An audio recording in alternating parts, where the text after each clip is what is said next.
My name is RJ Goldwire, and welcome to the first RJ Goldwire radio talk show. This is our first show, and our guest today is Mr. Stephen Gilbert, General Manager for Queen City Metal and Recycling on North Tryon Street. Hello, Mr. Gilbert. How are you today? And welcome to the Goldwire show. And tell us a little about yourself. Name, unmarried, occupation, where do you work, what do you do as a daily routine? Oh, thank you so much for inviting me. I've known you for a long time, and we really appreciate it. I am the general manager at Queen City Metal Recycling at 2800 North Tryon Street, and I grew up in Pittsburgh, Pennsylvania. I was a third-generation recycler. I was trained by my father and my grandfather. I worked in New York, near New York City, Long Island, for over 10 years, and then I started a business in Charlotte back in 2005. And I'm here. I have two lovely children and a wonderful girlfriend, and I'm very happy to be here in Charlotte. All right, sounds good there, Mr. Gilbert. All right, now tell us, Mr. Gilbert, how long have you been in the recycling business? I've been in it my whole life. I'm 58, and I started working in a scrapyard before I was 10 years old, and learning right from my father and grandfather, sorting all the metals, and have been in it a long, long time. Okay, and tell us also, what is the recycling business? What do you recycle? How many days a week do you work? Your opening hours? What kind of products do you recycle? There are your prices? Yes, we have our scrap yard. It's a peddler yard and also an industrial yard. We're open Monday through Friday from 8 a.m. till 4:30, and we're open Saturday from 8 until 1. We recycle all types of metal, which would be your ferrous and your non-ferrous. So we're handling steel, cast iron. We buy a lot of appliances like washers and dryers, water heaters. We also recycle a lot of automobiles, trucks, buses, and then of course we handle your copper, aluminum, stainless steel and alloys, your brasses. So all your types of metal, aluminum cans, we recycle every type of metal. All right, very good there. Okay, and tell me, what do you like about the recycling business itself? Well, I like the fact that we actually do a lot to help the environment. Every pound of metal that you keep out of the landfill and goes back into production saves on energy and water, and also reduces the amount of materials that are put into our landfills. Okay, and here you have it. And again, folks, says welcome you to the RJ Goldwire Radio Talk Show. My email address, if you want to contact me, is rjgoldwire@gmail.com. My phone number is 704-605-7971. Thank you. We're going to go ahead and take a break there for a minute, and we'll be right back at you. Come see the Queen City Fair, October 16th through the 25th. Check out the Clown Comedy Show, $10 helicopter rides, monster truck rides, a giant petting zoo, and all the great fair food you can eat. You'll see death-defying high wire acts, including motorcycle thrill shows perched high above the fairgrounds, and enjoy spectacular rides perfect for all ages. So bring the whole family out and take in a day at the Queen City Fair, October 16th through the 25th. All right, we're back, and welcome back to the RJ Goldwire Radio Talk Show. Our guest today is Steve Gilbert, General Manager of Queen City Metal Recycling. And Mr. Gilbert, I got a very important question for you. Tell me, what kind of people comes to Queen City Metal Recycling? Oh, we have a lot of varied individuals that, support our business, and we support. We've got the guys that come down the street with the grocery cart. We have people who collect scrap in their car or their pickup truck. We have different, trash haulers that are picking up metal at different locations that are delivering that. We support a couple of the big auto auctions, Copart and IAA. And then, of course, there's other recycling businesses that ship material to our facility. Okay, those guys, I've seen those guys that come down there with the buggy, and they had their car full up with metal, and a lot of people, they think ill of these guys, but these guys are just regular people trying to make a living, trying to make some money, trying to take care of themselves. Would you agree with that opinion? Yes, absolutely. Everyone has a right to support themselves. We feel that the people who are with the shopping carts are out there, they're picking up material off the street, they're not stealing material, they're taking material out of dumpsters that other people have discarded. And we really feel that it's good for the environment to remove stuff from the trash and pick up the stuff along the street. And then it's got extra benefits because that person is collecting a little bit of money so they can afford to buy a sandwich, a pack of cigarettes. I mean, we are not judgmental. We want to make sure we're doing a good job buying scrap for the community. We don't buy stolen products. We work very closely with the Mecklenburg County, Mecklenburg Police Department, Charlotte Police Department. Detective Hopkins is in charge of metal theft. We're in very close contact with them all the time. We follow all the rules and regulations. We're trying to treat all of our customers fairly and do a good job for our community. Okay, well, that's good. That's good. You know, like I say, because I know some people that have a low opinion of the guys walking down the street, but like you say, they make their contribution to the community from there, which is good.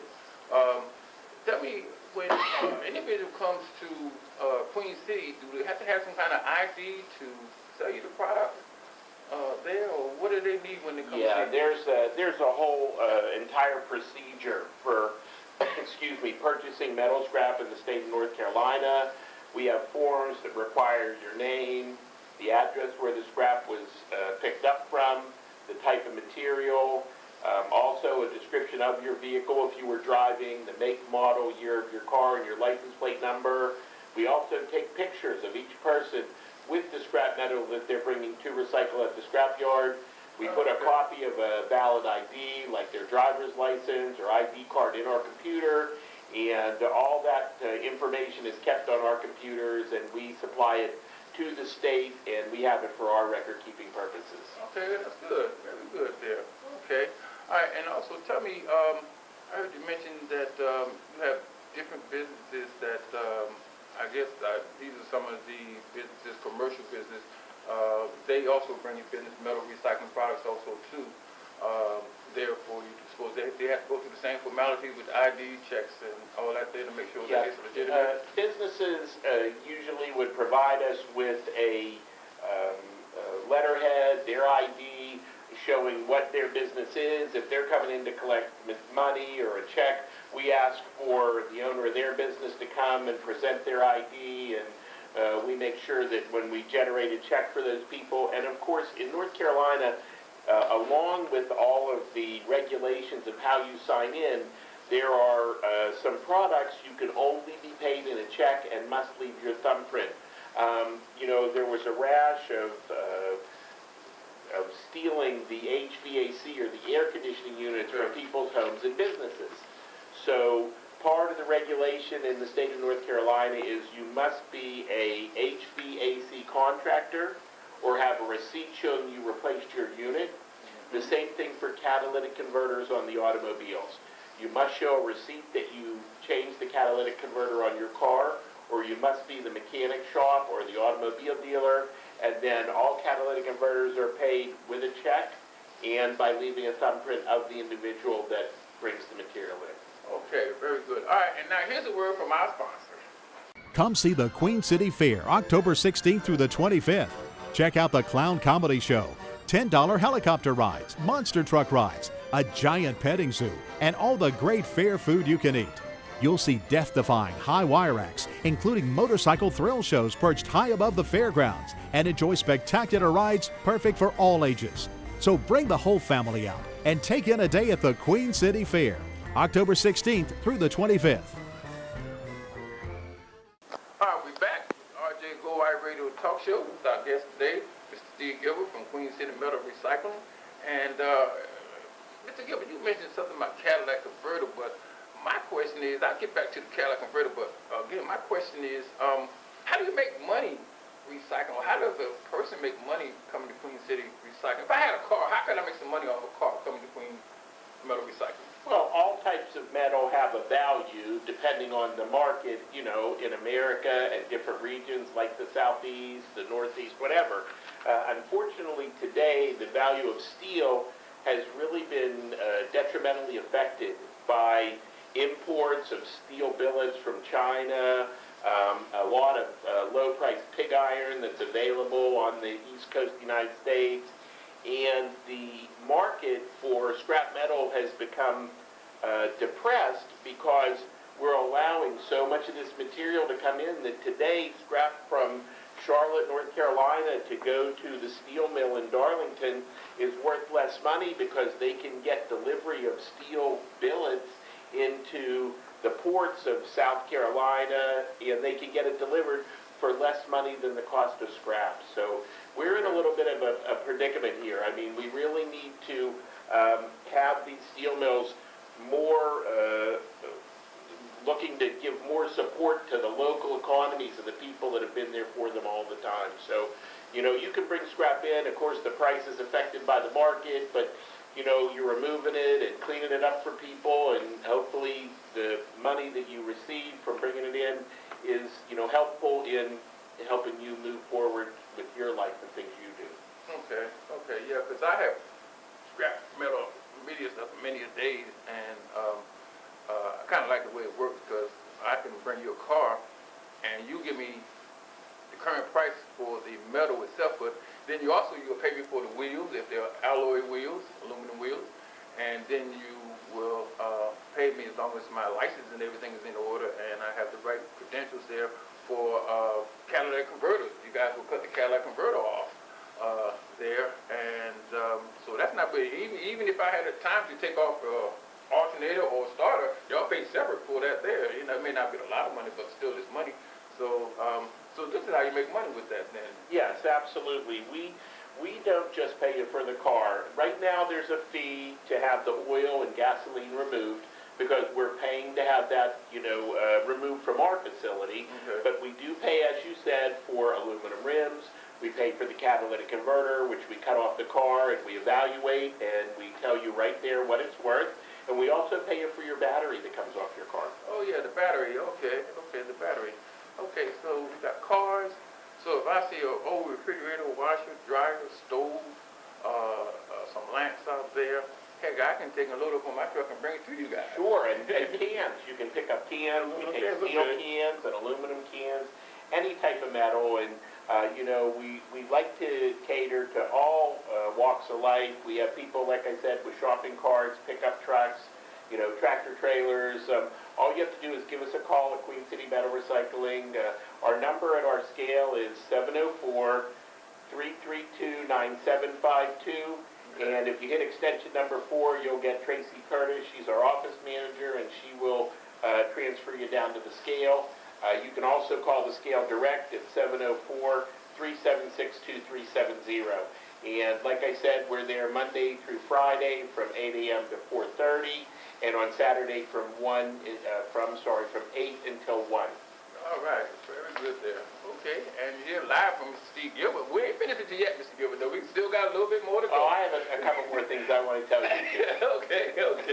This is the RJ Goldwire Radio TV Talk Show, and again, we are here live with Mr. Steve Gilbert at Queen City Metal Recycling on 2800 block, I think, on North Tryon Street. If I'm wrong, please, he'll correct me, but the 2800 block on North Tryon Street. Okay. And while I'm at it, let me tell you a couple things about me and what I'm doing and what I'm trying to do. Well, the first thing I say is if you want to reach me, my number is 704-605-7971. My email address is rjgoldwire@gmail.com. This is how you can reach me. Now, I'm an author. I have a book out there. If you go or Google me, which is the best way, that's how I get to where I need to get to when I want to look up my book. But if you Google RJ Goldwire, it'll come up and show different things about me. And then one of the things it will show that at Amazon.com, I have a book out, and it's called From the Mind of RJ Goldwire, Past, Present, and Future Generation. And you have to put it in exactly like it is. It's not, you may not be able to pull it up, okay? And you can go ahead and purchase that book. It took me 15 years to write this book, so it'll be pretty interesting to read. It's not a book about like you see in the movies and stuff. No, it's more community, it's more socialism. It deals with issues that goes on in the neighborhood, in the community, in the nation, in the world. Just this type of book it is. It's not just this regular, ordinary book. There's a lot of reading for a lot of different people because, and most of the reading in the book is like a page and a half on a particular given subject. There again, go to Google RJ Goldwire, From the Mind of RJ Goldwire, and Past, Present, and Future Generation, and pick up my book, okay, and read it, and hit me up and let me know what you like about it. Okay, Mr. Gilbert. I got another question for you, Mr. Gilbert. Tell me, what is the life cycle of a of a recycled product, like a car. Take a car. We take the car first, and then we deal with other ones. But what's the life cycle of a car? How does that process work? Well, all the metals in the car can be recycled. Currently, the plastic and the foam and the other non-metallics are not being recycled. They go into the shredder fluff. But, you know, there's several different streams of material that come off of the cars. We separate the motor and the transmission. We take off the radiator. We take off the starter, alternator, and the AC compressor. And then we have the body of the car. We remove the tires and wheels. So you have many different products. You know, tires are going to U.S. Tire up in Concord. They're grinding them up and making a product. We also, you know, sometimes sell reusable tires. The wheels are being sold, and some of them are sorted and put back into use. Some are melted and made into new aluminum rims. And it's the same thing with the cars. All the steel parts are sent to the shredder. They're shredding it, and they're turning it into new steel products like beams and, you know, sheet metal that covers your roof and all the products that we use today. Okay. Yeah, because I think I've seen, when you say shredder, is there a difference between the shredder and, I guess it's called a melter? I've seen where they had, it looks like an escalator to me, but the belt was taking the car up on the belt, and it dumped it into, and it melted down, so when it came out. No, it doesn't. It really doesn't melt it down. It doesn't? There's another process past that, like the steel mill, like Nucor, where they actually take the steel and melt it and make a new product. The process you're discussing is shredding. That's where they take the steel from the cars, the washers, dryers, and things, and they run it through, and it shreds it into pieces that are about fist size. It removes all the paper and plastic and foam and the non-metallics. It also sorts out the copper and the aluminum and the brass. So they end up with a clean steel product, an aluminum product, some brass and copper and, you know, shredded electric motors, and also with a fluff. Fluff is what is commonly would be known like as a trash that they send to the landfill. Oh, okay. So that's what that's how come it came out in little small pieces, and I thought it was milk, but no, it was milk. This comes out in little small pieces, went into the big car, and came out in shreds. Right. You know, that surprised me. That helps them to be able to sort it out by breaking it into those pieces. Okay, and that's the same thing that's basically done not only with cars, but like you say, if you get an old washer, dryer, or anything that's basically metal. Steel, okay. Okay, now, a question I have, you said something about radiators. Does the radiator go through the same process, radiators, starters, or the different aluminum products, do they go through the same process? No, they would go to a different consumer. Starters, alternators, and AC compressors are being sent places where they can be disassembled and either rebuilt into new ones or sent out and sorted into the different, you know, metals that they're made out of. Radiators, depending on if you have brass radiators separated from aluminum radiators, would find their home based on the metal itself. Okay. Well, let me ask you another question then. If I was a businessman and I had business where I had throwing away old AC units and other things there, I could order or get a container from you, and you would come and bring out a container out there to my location? Yes. And that's all depending on the amount of material you're generating, because today, with the low value of scrap metal in general, the logistic cost of moving the containers sometimes outweighs the value of the material. So depending on where you're located and the amount of material you're generating, we can make an informed decision and decide. We do have over 45 or 50 roll-off containers that we service our customers with, and we have dump trailers and, you know, other types of trucks. We would make a decision how to pick up your material, whether to send a box truck and pick it up all at once, or provide you with a 20 or 30-yard roll-off container that you could load over a few-day period and then bring it back. And of course, when you do that, the cost of the shipping is deducted from the value of the material. Okay. All right. Well, that's understandable. You know, this is 2015, and it was my understanding, like in 2014, metal prices was a little different than what it is now. They say something like 10, 11, 12, 13 cents a pound, but right now it's dropped to what, $5, $6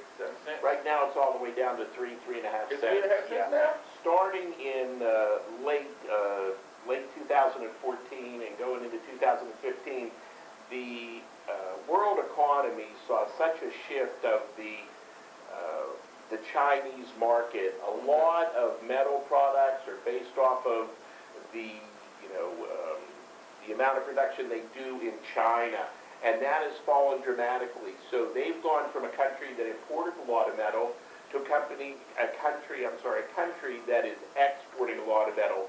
Today it's said that China is making 6 times the amount of steel that they can use. Oh, okay. So what's happened is all the steel they were bringing in, they're now recycling more of it, but they're making so much more, and for them, it's important for people to have jobs just like here. Yeah. But there, the government supports the jobs. Right. So in China, at the steel mill, their cost of labor, it's not that it's so much less per hour, but the fact that the government owns the steel mill or is a partner in the steel mill and is subsidizing the labor. So it would be like running a business and not having labor. Of course, if we didn't have to pay labor, then our profits would be better. So I think what's happened is they need to ensure that all this newer middle class and newer group of people that are working in China stays employed. And so what they're doing is they're producing more material than they can utilize, and that material is being exported. That's why you have Chinese billets and slabs going to Turkey, Taiwan, Korea, and America, and South America. And it's replacing the scrap metal that we generate. So really that, somehow we need to get that back into, an equal footing. Right now, they've sort of got their foot on our throat a little, and we're all paying for it. Yeah, well, I've heard the Chinese, and I hear it all the time, China, Turkey, a lot of those foreign countries, their economy is real bad, and it affects the United States. I've been to China more than 50 times for work when I was doing business. Yeah, and we used to export a tremendous amount of scrap electric motors to China, and I was there many, many times. And their economy, of course, because it was a newer economy, was growing in leaps and bounds, but they sort of overshot. And they ended up in a tough position. I mean, and unfortunately, it's currently at our expense. The value of steel has declined so drastically, and we can't seem to get footing to get that to increase. We thought a month ago that we saw the bottom of the market, and now they're not only saying a small drop. Again, we're looking at a $30 to $50 drop in the market when scrap's under $200. I mean, it almost doesn't make sense. I mean, you don't know how it can continue to do this. Yeah. And I tell you, well, to me, that doesn't sound good, and I'm beginning to think, well, for your business, then that's not good for your business, then. No, it's not good for our business or other people's business either. I mean, we are a woman-owned business. Michelle Cathino took over this company in 2013. She bought it and started, running it, and she became a woman-owned business, and Charlotte Business Inclusion and DBE, and she was able to get the RFP, which is the request for proposal. She now has Mecklenburg County. We handle 5 recycling centers for them. She purchased the roll-off containers, and we pick up all that material. It comes from Roslyn's Ferry Road, Foxhole, it comes from Hickory Grove, West Meck, and North Meck. And being a woman-owned business and all the things she's done, she started a second chance program for people that have had a felony or have been incarcerated. That does not disallow you to become an employee at Queen City Metal Recycling, and she's very proud of that fact. She likes to give back to the community, and we worked hard to get where we are, but of course, with the price of metal where it is today, it is a very, very large challenge. Okay. That's good to know. Okay. All right, ladies and gentlemen, we're about to close our session for today, but again, I want to take the time to thank Mr. Stephen Gilbert at Queen City Metal Recycling at 2800 North Tryon Street. And Mr. Gilbert, would you go ahead and give us your last words on this, and tell us where you are again and your phone number so that if we need to contact you, we can contact you once again. I really appreciate being invited. Thank you so much. And I'm happy to see that you have a radio program, and it was a real pleasure meeting Diane, and we're really proud to be here and have an opportunity. Queen City Metal Recycling is located at 2800 North Tryon Street, Charlotte, North Carolina, 28206. Our scale number is 704-376-2370. We have a website, it's qcmetalrecycling.com, and my email address is steve@qcrecycling.com. Any questions or things that we can answer for you, we'd really be happy to.